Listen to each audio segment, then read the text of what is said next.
Okay, hello guys, Steve here. Today is Saturday. I'm carefree, and I decided to make this video. Just want to show my English reading skills because I followed this app for so long, and today I just want to read something. So let's move on. And this is the first uh, lesson of the chapter of this course. It's called a Power English course, and so now let's get started Good with this. grammar. Intro, man, the lessons are only on our website, effortlessenglishclub.com. If you bought these lessons somewhere else, you have an illegal copy. Please notify us and we will take immediate legal action against the seller. Thank you. Hi, this is H.J., director of the Effortless English Club. Welcome to our new set of lessons. These are called the Power English lessons. The reason they are called the Power English is because in these lessons we are going to do two things. Number one, you are going to learn English. Of course, as always, we have the mini stories, which are our favorite lessons for most of our member. But the content, the focus, the topics in these lessons are going to be focused on the psychology of learning and the psychology of success. Now these ideas, they are just not my idea. In fact, they come from a lot of other people. They come from people like Tony Robbins, who is a famous success coach, Robert Anton Wilson, Joe Vitale, Robert Kiyosaki, Alan Watts. And so I have taken a lot of ideas from a lot of different people about this topic of psychology of success. And the reason that we are going to talk about this in these lessons is that my experience, most of the students struggle and fail because of psychology, not because of methods, not because of the teachers. Those things are important, but Tony Robbins talks about the fact that psychology is 80% of success, and I think he is right. Based on my experience with many English students, psychology is 80% of success. So 20% are the methods you use to study. 20% are the school you go to, the teachers you have, the books you use. Those are important. We talk a lot about them, but the other 80% is psychology, your motivation, your emotions, how you manage your time. All of these things are, in fact, much more important. What I saw in my classes were the enthusiastic students, the energetic students, the optimistic students always learned much faster. They succeeded. The ones who failed, the ones who dropped out and quit, the ones who struggled had the opposite mentality. They had a very negative mentality. Their motivation was low. They tend to be pessimistic. They felt that they wasn't good at English. They had ideas that English was very tough, very difficult. They struggled. They didn't have enthusiasm for English. They didn't love English. So in the lessons, we are going to talk about how can you manage your emotions, how can you develop that strong, powerful, enthusiastic attitude towards English, how can you maintain it so that you don't get bored, so that in fact you get stronger and stronger with English and your psychology gets stronger and you succeed. You reach your goals.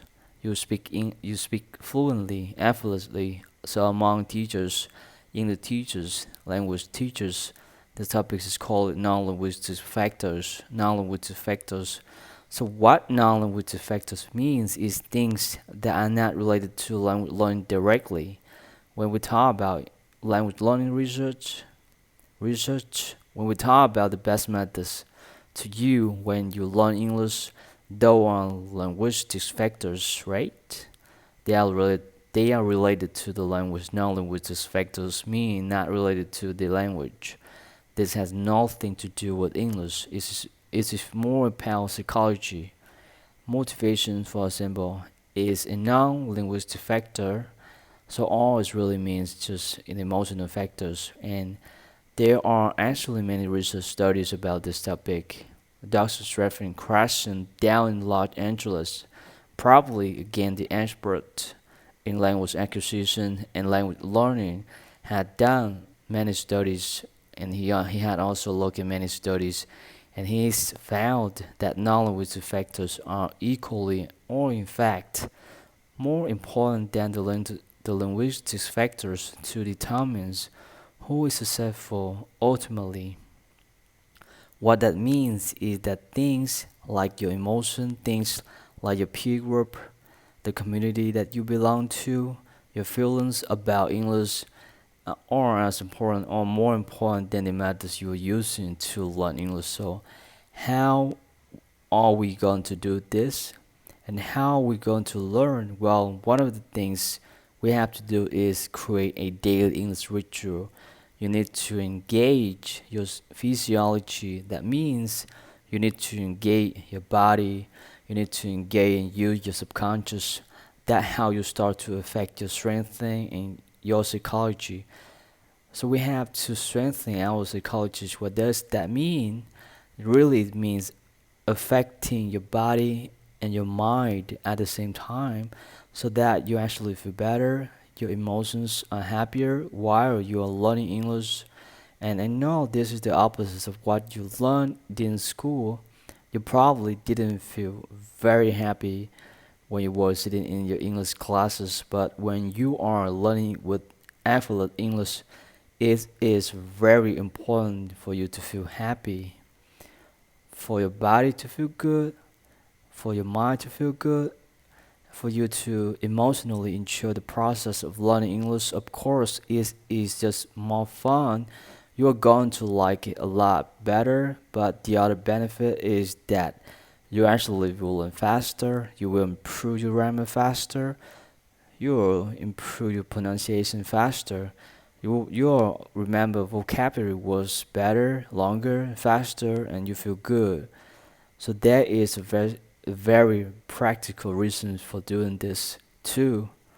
So we are going to talk a lot in detail in the lessons and how to do this.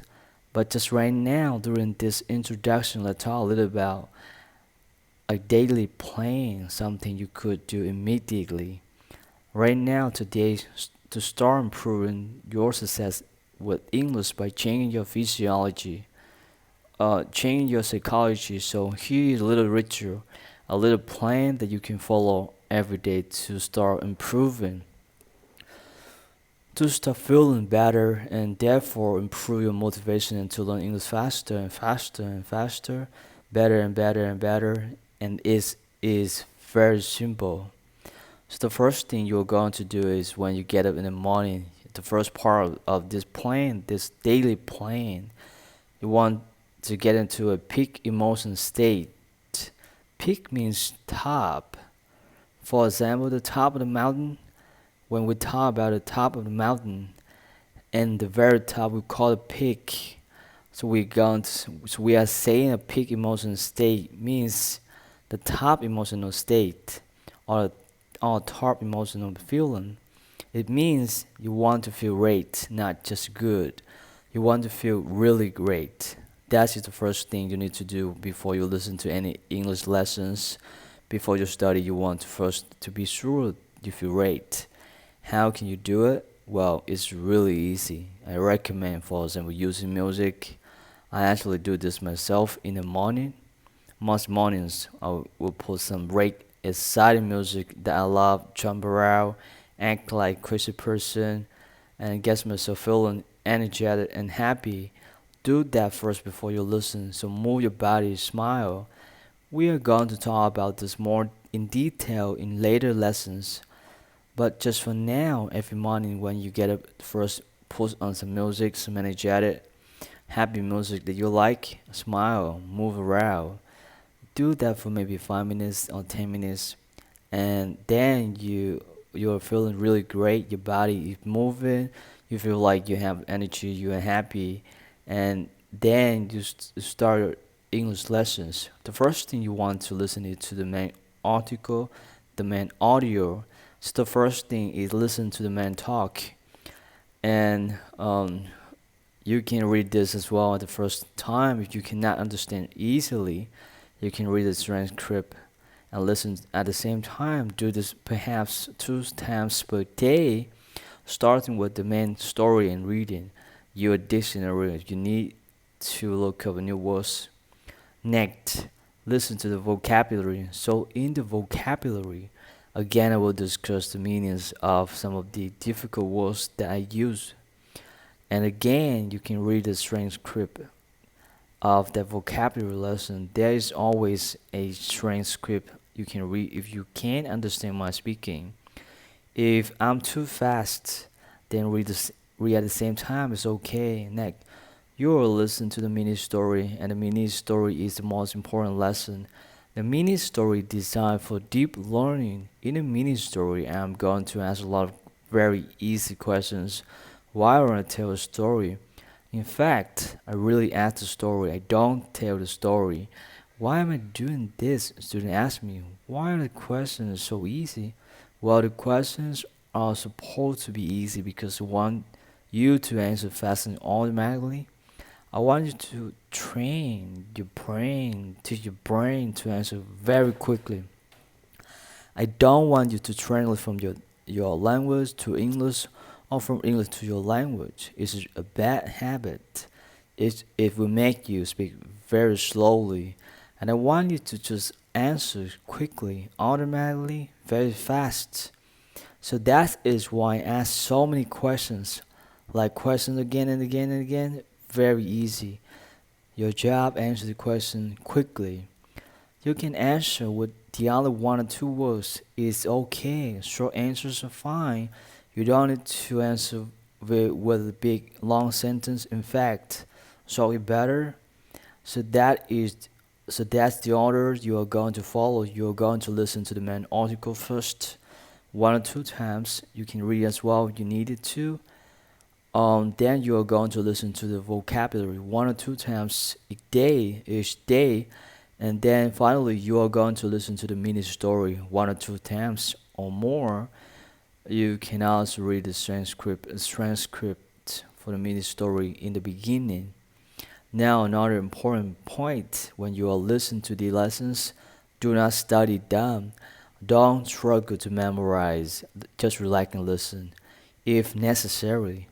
You can read as well as I said if you need to, but relax. You are not trying to memorize anything. Just let just let it come in. Let the English come into your ears and into your eyes. Don't think about it. Don't analyze it. Do not think about grammar. The mini stories will help you learn grammar subconsciously. So don't interrupt that process by trying to analyze it. Don't think about grammar rules. You want to learn like a native speaker, and that means you are going to learn the patterns of English in these mini stories. You might not be able to explain them, just like a native speakers cannot explain grammar rules, but that's okay. You want to be able to use them correctly. That's the important part. So again, you want to relax. Do not study. Do not think about grammar rules. Do not try to translate. Just relax and listen. That's what we call it effortless English. It's supposed to be effortless. You're supposed to be smiling, relaxed, and just listening. Now, another important point. You want to move your body while you are listening to the lesson. This will keep your energy high. So, what do I mean by that? Well, a really easy way to do this is just walk. Yeah, you have got an iPod, you have got your earphones in, listen to the lessons while you go for a walk, or you can do 2 things at one time. You can exercise, you improve your body, and you listen to English lessons and improve your mind at the same time. If you are sitting in a train, then maybe you just stretch your body a little bit. If you are in a car, you can move a little bit, you can move around in your seat. If you are at your house, or you can go crazy, you can jump around, You can exercise very strongly. You can go to the gym, do something with your body while you are listening to the lesson. It will keep your energy high. It will keep you feeling better. You will actually learn faster by doing that. And finally, very, very important point, you need to use our deep learning method. So that means you listen to each lesson set for 1 week or more. So for example, this introduction has got 3 parts. There is a main lecture, the main talk, there is a vocabulary session, and there is a mini story. Well, those three, you want to listen to those three every day for 7 days. You want that repetition. Repetition is very important. You want it to go deeply into your brain. Just one time not enough, even if it's very easy for you. So if you listen to understand everything is simple, still follow the deep learning method. Still listen to the whole set for 1 week or more. On the other hand, if it seems very difficult, listens longer.